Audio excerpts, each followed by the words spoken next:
Why was Napoleon exiled? The true identity of the traitors.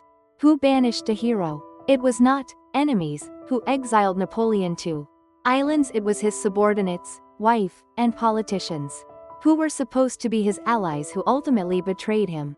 Napoleon Bonaparte, a hero who quelled the chaos following the revolution and elevated France to temporary dominance over all of Europe. Why was such a man twice exiled to islands, Elba, and St. Helena? The answer lies not merely in battlefield defeats. What drove Napoleon away was not foreign enemies, but the betrayal of the allies who surrounded him.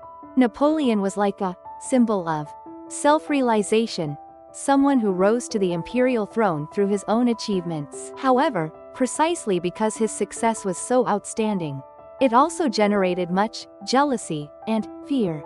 The politicians within France who once supported Napoleon, such as Talleyrand and Fouché, began to feel that their own positions would be threatened if his rule continued, and they secretly started communicating with foreign powers. Furthermore, even among the military, there were increasing numbers who desired a glorious retreat. Additionally, even the spouse and blood relatives, whom Napoleon trusted, began to gradually distance themselves from him. This collapse from within led to the disintegration of his empire and ultimately to his exile to islands. Talleyrand and Fouché, geniuses of cold-blooded intrigue. Napoleon's diplomatic advisor Talleyrand and police minister Fouché appeared outwardly to be loyal subjects. However, they opposed Napoleon's military expansion and were secretly communicating with Austria and Britain, seeking paths to peace. When Napoleon suffered a devastating defeat in the 1812 Russian campaign, they accelerated their movements. Ultimately, in 1814, when Napoleon abdicated, they installed Louis XVIII of the Bourbon family in a royal restoration. The former hands and feet of the emperor had driven the deepest blade into him. The silence of his wife Joséphine, between love and ambition. Joséphine de Beauharnais, the woman Napoleon loved most. She supported his ascension and provided many aristocratic connections. However, because she could not bear children, Napoleon divorced her to secure an heir. Instead, he entered into a political marriage with Austrian Princess Marie-Louise. After the divorce, Joséphine lost her political influence, and when Napoleon fell from power, she took no particular action to support him. The quiet withdrawal of a woman who had lived for love and loyalty was also a scene that symbolized Napoleon's solitude. The defection of subordinates, Marshal Ney's final betrayal. Marshal Michel Ney, known by the nickname Brave Ney, was considered Napoleon's most faithful subordinate. Just before Waterloo, Ney pledged loyalty to the restored monarchy, and even publicly declared he would prevent Napoleon's return.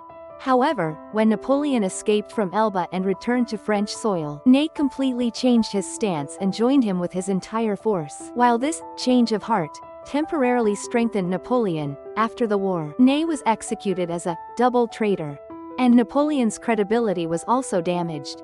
The Congress of Vienna and Royal Revenge. A world order that would not forgive the defeated. The Congress of Vienna, held from 1814 to 1815, was where European nations reconstructed the post-Napoleonic Wars order. Here, the restoration of the old order, by those of royal birth, was the most important theme, and leaders like Napoleon, who ascended through popular support, were viewed as threats. Particularly, Prussia, Russia, and Britain firmly established the position that Napoleon's reappearance must never be allowed again, and ultimately exiled him to the remote island of St. Helena. They feared that as long as he lived, order would remain unstable. In other words, Napoleon's very existence had become an inconvenient truth. What destroyed Napoleon was not enemy armies, it was the cascading betrayal of the allies he trusted most that drove him to two exiles. History cannot be told through the stories of victors and the responsibility of the defeated alone. Napoleon certainly repeated wars and involved many nations. However, his end highlights that he was a solitary leader who moved solely through popular support. Trust can sometimes be the most dangerous weapon. No matter how wise, no matter how tactically skilled, if one misjudges the loyalty of those around them, it can become fatal. Napoleon must have felt this truth more acutely than anyone in the final chapter of his life. And finally, it poses a question to us. Where By whom are heroes brought to an end? The answer sometimes lies within.